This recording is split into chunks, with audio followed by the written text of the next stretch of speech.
Welcome, lovely listeners, to SoulStirred, stories of growth and the human experience. I'm Emily Garcia. And I'm Kasey Clark. We will be your guides on this journey. We are so glad you are here. Each week, we'll come together, sometimes with other incredible thinkers, creators, and adventurers, to generously share stories of self-discovery, recovery, triumph, and what it means to live a life on purpose. No matter where you are in your own journey, connection is here for you at SoulStirred. Settle in, take a deep breath in, and let's inspire each other. Welcome to SoulStirred.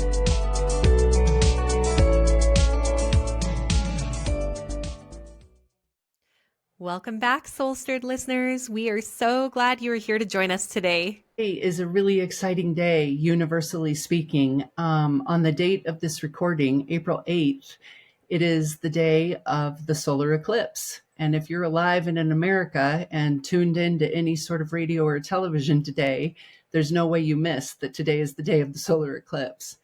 It's an exciting time. And I personally have always felt like a person who's really connected to the universe. You know, we had a really big windstorm last weekend, and I said to the people that I live with, I can feel those winds blowing inside my own body. And so there's lots of folks, including a client of mine who traveled to Dallas to be in the pathway so that he could see the entire eclipse, which I just think is so cool. They covered the eclipse this weekend on the Sunday morning show, which I watch every Sunday. And one of the journalists had said, if you're standing there in the pathway, you will be able to feel the vibration from the universe as the sun and moon cross totally in front of each other.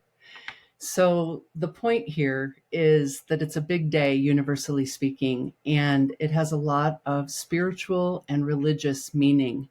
In fact, in the Navajo tradition, the sun is considered a father figure, and its disappearance during the eclipse is regarded as a sacred period that calls for rest and reflection and prayer.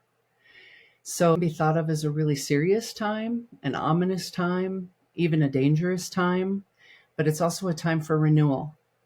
And so Emily and I thought, what a great opportunity the eclipse has brought for us to talk about the importance of renewal and rest and reflection and prayer, and what sometimes can get in the way of our manifesting the life of our dreams. So that's the conversation we want to have here together today. Emily, tell me about what it means for you to rest. Yeah, it's an amazing question that I don't think about rest all of the time. Yeah. I do think about how I'm a pro sleeper, but rest is different. Rest is giving myself a chance to stop and slow down and just be, because rest doesn't require a lot. So there are lots of things that I think of for myself that are useful with rest and that I can and will do right now, you know, after we're done today and before I go to bed tonight. One is breath work.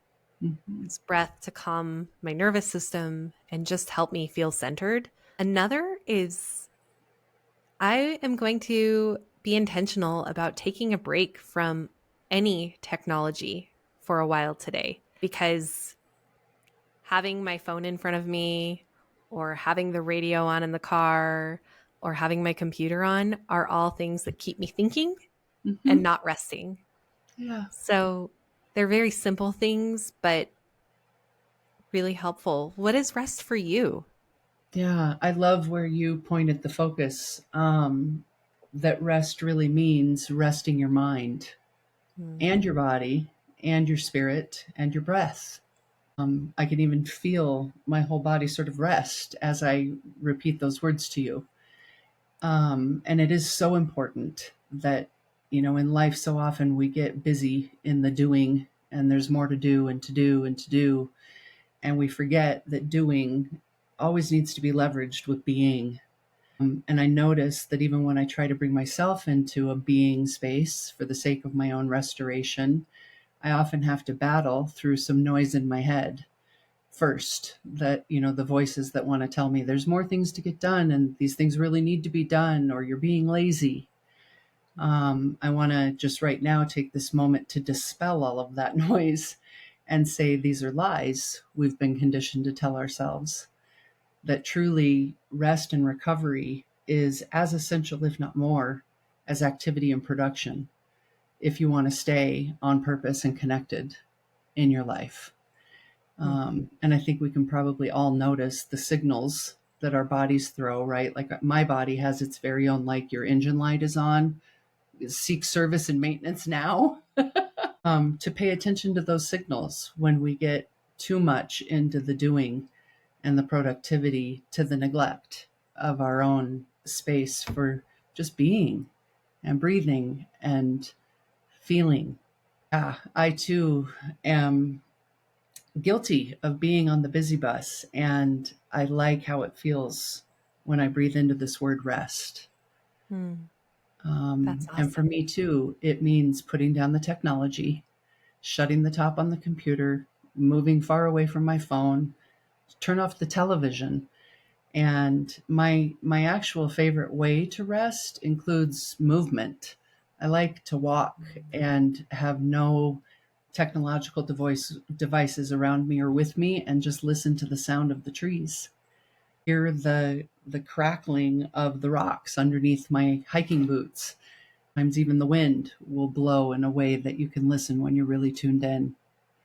And even though I, enjoy moving my body, it still feels like a restorative practice, Yeah. to be in that space. There's something so special about getting out into nature. And Yeah. it doesn't mean that you have to drive, an hour or 2 hours away from your house. It is getting outside and just looking at the clouds or feeling the sun on your skin Yeah. or listening to the trees as they're Hmm. blowing in the breeze. There's something really transformative in our body when we Hmm. do that and actually just allow ourselves to be as nature is. Nature Yeah. is just being. Yes. Nature reminds us every day how to just stand and be and let go and surrender, right? Yeah. And it's there for us all of the time, for when the human parts of us forget that needs to happen and how it happens. Yeah. Yeah. So, what about reflection for you? Do you have a reflection practice, or how does that happen in your inner or outer world? The one thing that I do consistently is write in my gratitude journal. Mm. And it's not every day, Hmm. but I was given a gratitude journal from a friend. And even though for a long time I thought, oh, I should have a gratitude practice, Hmm. I started writing in it. And every day it asks me for 3 things I'm grateful for.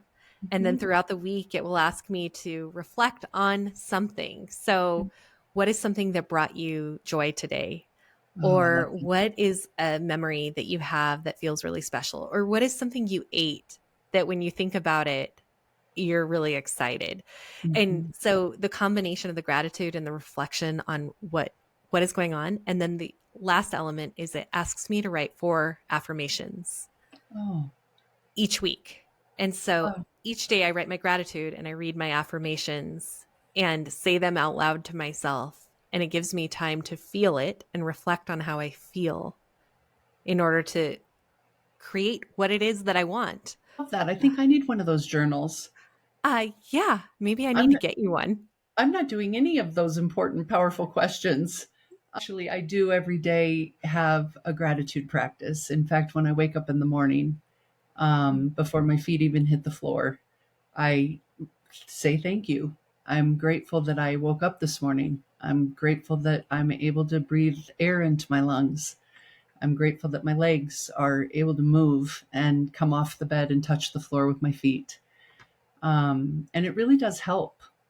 I notice that if sometimes I have feelings that are, of a stressful nature, like I'm anxious about something in my day, or my heart hurts because of some pain in my life, that gratefulness moves me, in a way that makes me face my day more positively.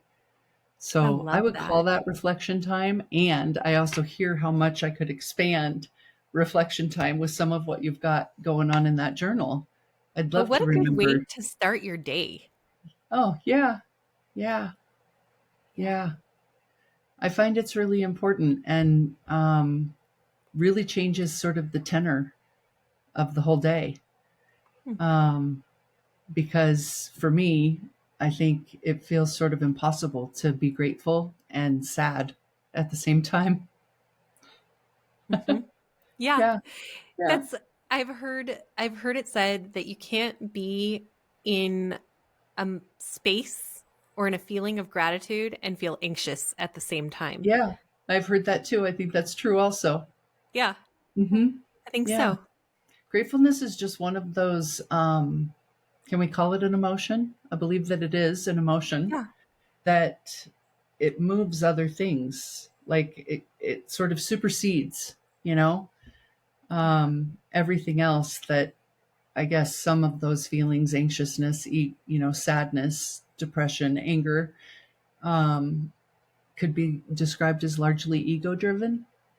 Gratefulness somehow enhances my relationship with my higher power, the universe. I can be sad because, I have a broken heart or an empty bank account. This reminds me that, I'm happy to be alive Hmm. and that not everyone gets to have that. Right. Yeah. I'm recalling when I was a single mom and my Mm. kids were little. Hmm. I went to a friend's house and she had this beautiful home in a really beautiful neighborhood. Hmm. And I lived in my little tiny ranch home in not the best neighborhood.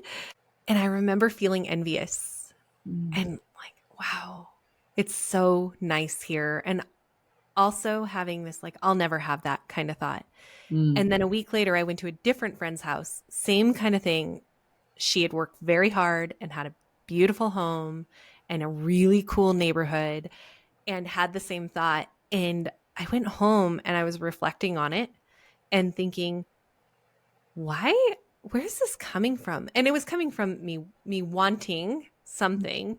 Hmm. And in the coming weeks after that, I didn't want to feel that way. I didn't want to feel envious and not appreciative of what I had. And so I really had to stop and go, wait a minute, look where I am. I Hmm. own this home I get to live in with my children. It has kept us safe. This is the home where I brought my children to when they were born. There's Yeah. so many beautiful memories here. I can Yeah. have friends over and have barbecues in my backyard. And I started really focusing on the things I loved. And I'll tell you what, by the time I moved out of that house, I was actually really sad to leave it because it Yeah. had felt like such a special place, but I needed to reflect and have a change in perspective in order to love where I was. Yeah. And I didn't need what other people had, and I'm glad they had it, but it wasn't what I needed at that point. Yeah. Yeah. Because it held so many special and sacred memories for you. Right. It's as you're describing that story, I can hear what I was trying to say a minute ago about the emotions, but it's like when we come from this belief that we're not enough Mm. or that we don't have enough, that can really pull us into that downside. And then Right. remembering everything that it is versus what it isn't, what can make something feel what was previously too small or not safe enough or not pretty enough in your mind became something really special. This is the home where my babies were born, where Yeah. we made the memories of their early life and early childhood. Yeah. Hmm. Hmm. Yeah. That's Yeah. the power of gratitude right there, dear. Power of gratitude and the Yeah. choice in perspective, Yeah. because whatever we decide is true is true. Yeah. Exactly. And that we can change how we feel by changing the lens we're looking through. Hmm. That's so important to me today. Again, feels like it could be a lesson, from the sun and the moon. Yeah. Yeah. Um, there will always be like darkness and light, those go together, right? They're a polarity. One cannot exist without the other. Hmm. Um, Hmm. and of course, we need to spend time in our own inner world, in the dark and in the light, and to know that we each have the power to decide how to move between the two, and not stay stuck in either one by Right. changing how we're looking at ourselves and our life. Yeah, Mhm. Mhm. that feels like a really important thing for me to say out loud today Yeah. for myself and maybe also for our audience. Your higher self and wise self is saying what needs to be heard. Yeah, exactly. Yeah. Exactly. And we don't see stars without darkness. Yes. Right. Yeah. Right. I once went to it was called a workshop for creatives down in Santa Fe, and it was an incredible event where I got to meet some really incredible people, mostly of the artistic orientation. And one of the art teachers was having us paint. And one of the first things that she did was have us turn our whole canvas black. Last color that most artists would ever reach for, darkness. And yet she said, because this will make the jewel tones shimmer even brighter and the bolds come out with even more clarity. The fact that you're putting them on top of, your own darkness. I think there's a metaphor to life here for me about that. It's so true. And all of the Yeah. things that are most important about who I am in the world have come Mm-hmm. out of darkness. Yeah. They've come out of the trauma and the Mm-hmm. pain that I've experienced. Yeah. Because when you're in a really dark place and you don't want to stay there, you actually change things. Mm-hmm. You have the chance. It's the opportunity to say, okay, this is where I live, or to say, I'm going to change it. And that's when you make real change. We don't make change when everything is good. No, that's how we like staying the same. Yeah. Yeah. Yeah. It's like life, the universe needed to get you uncomfortable enough that seeking change was your only choice. Yeah. Exactly. And then I could say that all over again with eyes instead of U's. The universe Mhm. made me uncomfortable enough that the only choice was to seek change. Yeah. Yep. Here we That's are. why we're here. So that's interesting because it takes us over to another spiritual guru offering is that in the space of today's solar eclipse, the question we really ought to be asking ourselves is what blocks are in the way of manifesting your dream life? Mm-hmm. What's up for you? My own inner critic, Mm-hmm. which provides me with self-doubt, that critic inside of me that says, "Oh, you're not enough," or someone else could do it better. Or even more than that, as I'm saying it, I realize it's the critic that wants me to focus on other people's opinions of Mm-hmm. me. I don't want to disappoint other people, and so hold back. That's what the inner critic is telling me. Mm-hmm. Just, don't upset them. So don't say that thing, don't do that thing. Yeah. That's the biggest thing holding me back. So, how do you want to be with that part of yourself? Your higher self or higher power have any response to your inner critic for you? My higher self says, trust your intuition, Mm, live in your light, make your decisions out of light and not out of fear. yeah. And I am getting better at listening to my higher self. Mm-hmm. But sometimes that inner critic is really loud, and it takes a whole lot of intentional practice to listen and actually hear my higher self. Yeah. I can relate. Yeah, Mm-hmm. tell me about that. Well, I too know, really the most familiar inside voice is an inner critic and judge. She's hard on me. She doesn't speak to me in ways that are very kind or loving. It's harsh and sort of shaming. And that has been difficult to be with and difficult to work out of, like to reconstruct. It's almost like I now feel I have volume buttons, inside where I can turn the volume down on her and turn up the volume on something that feels like it's serving me Yeah. and what the universe wants with me and why God intended me and why me now alive here on purpose, you know? So I like to turn the volume up on that wisdom and down on the harsh inner critic. And what I was relating to as you were talking is that it's hard. Inner critic is familiar. It likes, I think, to hold me small and hidden and unseen, um, when that's not at all what I know I'm for. Yeah. Yeah. So, to the question we're responding to right now about the blocks that are in the way of manifesting our dream life, I think from that voice, I developed some habits in life, um, to survive.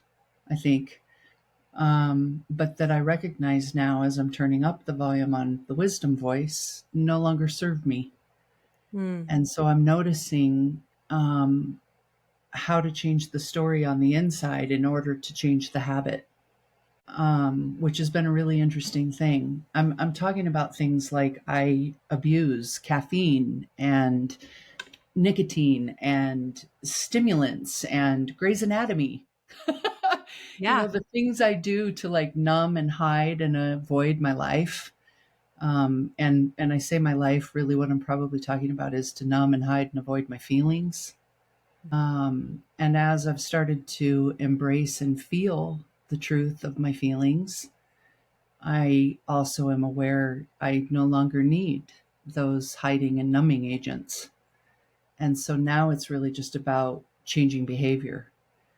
Mm-hmm. Um, and it's been very, very interesting. One of the things that's been difficult for me, anybody in my close inner circles know that I am a Dr. Pepper Zero addict. I drink it all day long. I drink way too much of it, and I know that it's not healthy or good for me. And so, one who claims to be conscious and enlightened must ask oneself a question: Why is this happening? Right? If Mm-hmm. you if Mm-hmm. you know that it's not good for you, what has you continuing to do it? When you know that your mission is to love yourself more. And so I've started having to have these little conversations with myself when I reach to get a drink. Like, is this what you want? Is this really what you want? Have you checked in with your body to see what it really desires? And I've discovered I'm actual thirsty. And what my body really actually wants is water. And so for Mm-hmm. about 3 days now, I've had no soda. Whoa, that's I've huge. had only water.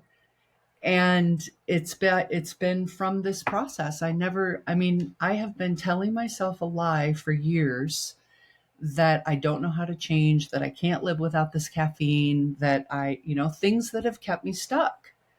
Well, so what occurs to me now that I want to share is I think it's also true that we get addicted to our stories. Mm-hmm. Yeah.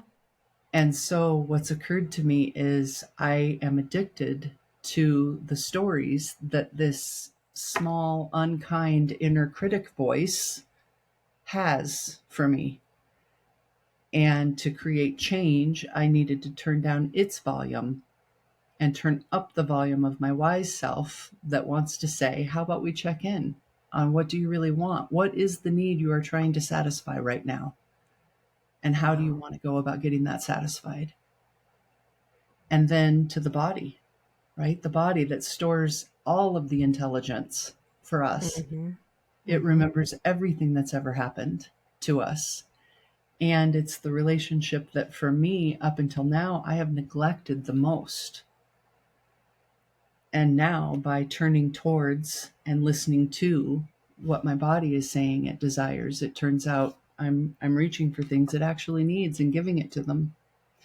So I feel How does like I that have, feel? How right, does I it have feel when been you reach toward blocked, it? and it Yeah. feels like maybe I'm becoming unblocked. Um, and that's very interesting to me. And for me personally, the solar eclipse feels like it has a part in my story, like um, that big of a shift in the universe and this big of a shift in me cannot be a coincidence happening at the same time. Yeah.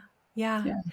And I want to point out that even though this episode is going to air much after the solar eclipse, Yeah. and who knows when the next one is, all of these things they don't require some earth changing event Yeah. or a once in 157-year event. I don't know what the timeline is. I made up that number. That we can do all of this at any point, but it is about like, really? I like what you said. I had to ask myself, is that what I really need?